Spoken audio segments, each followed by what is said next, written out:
L'avenir du pacte vert européen avec le retour de Donald Trump à la Maison-Blanche, c'est le thème de notre débat avec Florent Joigny. Bonjour. Bonjour. Bienvenue, vous êtes directeur en finance durable et performance management chez Axis Consultant. Nel Makarov, bonjour. Bonjour. Bienvenue à vous aussi, le directeur de Stratégique Perspective. Drill, baby, drill, c'était l'un des slogans de campagne de Donald Trump. Florent Joigny, il tient cette promesse avec un des décrets signés qui va relancer les forages tous azimuts. On peut dire ça ? On peut dire ça, effectivement. Les États-Unis, comme on peut le penser, effectivement, est le premier producteur de pétrole, le premier producteur de gaz, le second, effectivement, également sur la production du charbon. Donc, pas forcément des bonnes nouvelles pour l'économie verte. Après, il y a les paroles, il y a les actes. On peut voir effectivement que sur les paroles d'entrée, il a annoncé la sortie de l'accord de Paris. De l'accord de Paris, tout à fait. Maintenant, sur les actes, il faut voir comment cela se traduit. On a pu voir que depuis 2007, le CO2 pour les États-Unis a diminué, qu'on soit sur les républicains, qu'on soit sur les démocrates. Peu importe en fait le parti politique, il y a quand même eu une baisse du CO2 et ces éléments-là en fait vont se traduire par la suite par on va dire une mise en perspective pour l'Europe assez intéressante. Ouais. Alors on va en parler de ce que l'Europe peut faire, mais peut-être sur le constat américain, Nel Makarov. Effectivement, il y a ce que promet Donald Trump, mais il y a aussi ce que certaines grandes entreprises américaines ont déjà fait. C'est-à-dire qu'il y a des virages qui ont été pris. Est-ce qu'elles peuvent influencer Donald Trump pour ne pas aller trop loin dans ce retour en arrière, d'après vous ? En tout cas, le retour en arrière va s'avérer extrêmement coûteux pour l'économie américaine. Oui. L'administration Biden avait investi près de 400 milliards de dollars, notamment dans les États d'ailleurs républicains rouges du sud des États-Unis pour construire des usines de batteries, de solaire. Les États-Unis sont le 3e producteur de panneaux photovoltaïques au monde. Donc on voit vraiment le rattrapage américain. Et ça avait créé 400 000 emplois aux États-Unis. Donc un vrai retour en arrière, comme il semble un peu l'annoncer, en coupant notamment les subventions aux véhicules électriques ou en revenant sur l'éolien, risque d'être fort dommageable pour l'économie américaine, mais aussi indirectement pour l'économie européenne, étant donné que beaucoup de nos entreprises ont énormément investi dans des chaînes de valeur aux États-Unis. C'est le cas notamment du secteur éolien qui aujourd'hui dévisse en bourse en raison du retournement de Donald Trump sur l'éolien en mer notamment. Florent Joigny, en quoi ça peut être aussi une opportunité pour l'Europe de se renforcer, de se souder, parce que la question de la réponse européenne, évidemment, elle est liée à l'unanimité, 27 pays qui doivent montrer un visage soudé, et c'est pas forcément simple si on pense à un Viktor Orban en Hongrie ou à une Giorgia Meloni en Italie, par exemple. Déjà, je vais faire un peu de rétrospective, c'est-à-dire qu'en 2016, Donald Trump avait déjà annoncé cette sortie des accords de Paris. Emmanuel Macron, à l'époque, avait eu un slogan assez intéressant sur Make Our Planet Great Again. Great Again, exactement, qui avait créé un premier mouvement de coalition, de renforcement. On voit que l'Europe, depuis toujours, et ça c'est l'une de nos forces, on est pionnière dans l'économie verte, dans la durabilité. On a mis en place le Green Deal, on a mis en place la CSRD, la CS3D. Aujourd'hui, en fait... Mais il y a pas mal de voix qui s'élèvent pour dire attention, ça va trop loin, la CSRD c'est trop contraignant, notamment pour les ETI, le pacte vert, enfin vous voyez ce que je veux dire, il y a le mouvement des agriculteurs. On est plutôt dans une période, enfin c'est mon sentiment, où les voix de ceux qui disent, celles et ceux qui disent appuyons sur le frein en matière de transition environnementale sont fortes, quoi. Alors, ce n'est pas appuyons sur le frein, c'est effectivement, on peut parler de la lourdeur bureaucratique, comme ça a été annoncé par M. Séjourné récemment. Effectivement, il y a une lourdeur, ça on peut l'entendre. Maintenant, c'est pas parce que on arrive sur les 1200 points de données qu'il faut tout stopper, tout revoir. Le choc de simplification annoncé, effectivement, peut aller justement dans cette bonne direction pour l'Europe et justement embarquer les 14 pays qui n'ont toujours pas justement transposé cette CSRD dans leur propre réglementation. Mais il faut avoir en tête qu'on a quand même fait énormément de progrès depuis les années 2000, si on prend du recul sur l'économie, et je pense que l'Europe y est fortement favorable. Maintenant, on a deux possibilités. La première, c'est soit effectivement on va se plier aux droits de douane américains et on va subir leurs décisions, soit on prend les devants et effectivement on a une économie beaucoup plus forte européenne, on arrive à s'unifier tel que ça a été demandé récemment par Taubira et on arrive à retrouver cette nouvelle dynamique.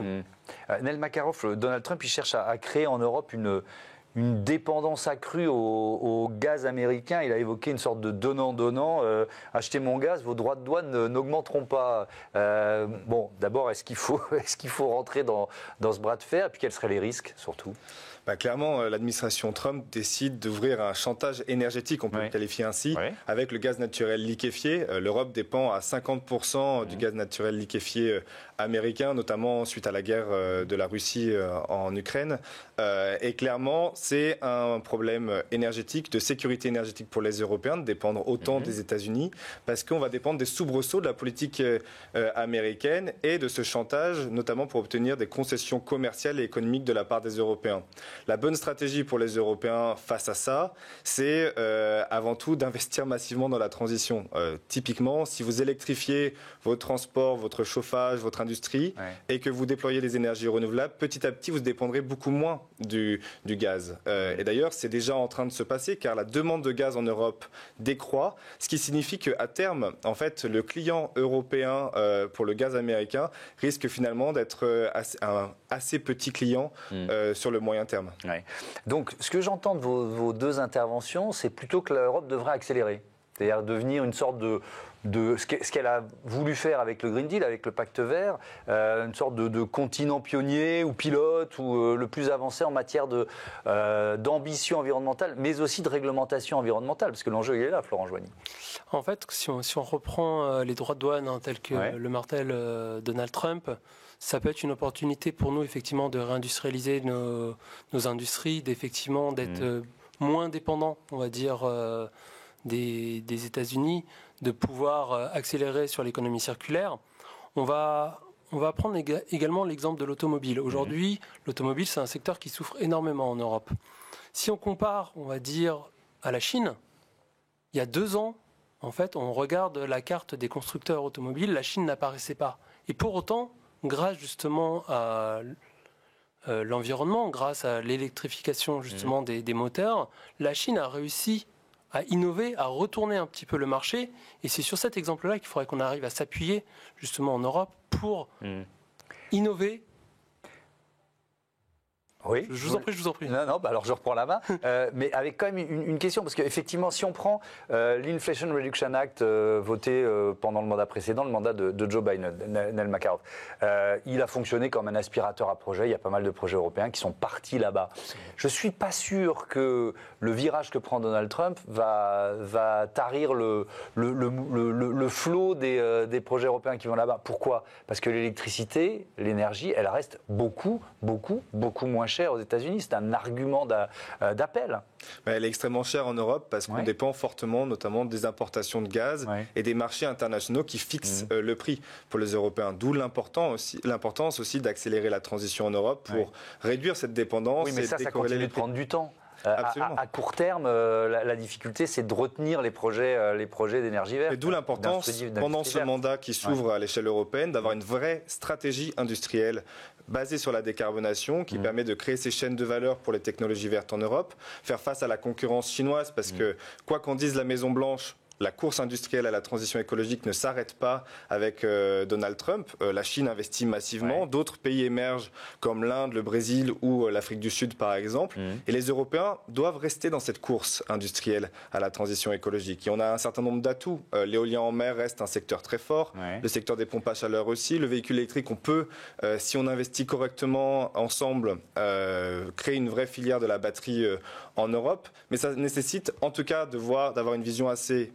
de l'unité européenne sur une stratégie industrielle commune, disons. Les réglementations européennes, je pense par exemple à la CSRD, qui par capillarité s'applique à toute une chaîne de valeur et donc en dehors des frontières européennes.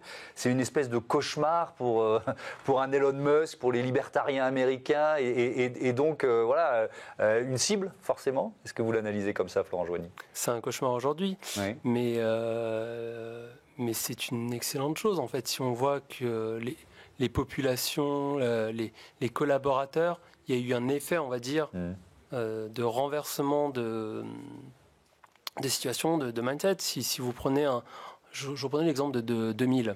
En fait, la RSE aujourd'hui, hier, était considérée comme un sujet abstrait, abscon, qui ne parlait pas beaucoup. On ne mettait pas, on va dire, la durabilité au même niveau. Aujourd'hui, c'est stratégique. C'est vrai, exactement. Aujourd'hui, c'est stratégique.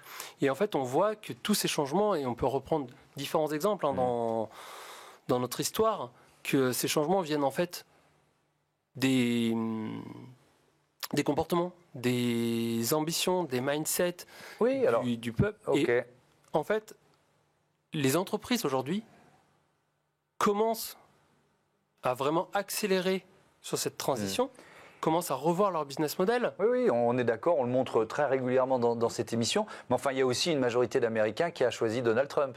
Ça représente il y avait à sa cérémonie d'investiture un certain nombre de leaders qui sont soit chefs de gouvernement, soit leaders d'opposition, on va dire, d'extrême droite ou de droite populiste. Ça représente aussi une partie de l'opinion qui n'en veut pas de ce virage environnemental. Absolument, mais on ne peut pas la sous-estimer, quoi. Mais j'ose espérer que la rationalité économique va reprendre le dessus dans le débat européen, en tout cas. Je vous trouve très optimiste, avec un certain nombre...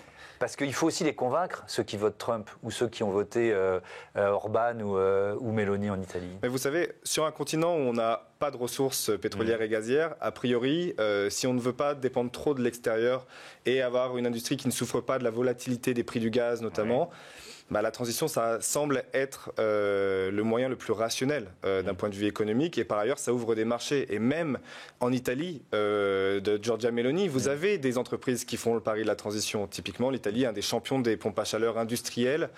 Donc on voit que dans cette économie, même dans ce monde politique très difficile sur les sujets de transition verte, le monde économique, en fait, est malgré tout au rendez-vous parce que c'est une opportunité industrielle. C'est la nouvelle ère industrielle qui s'ouvre.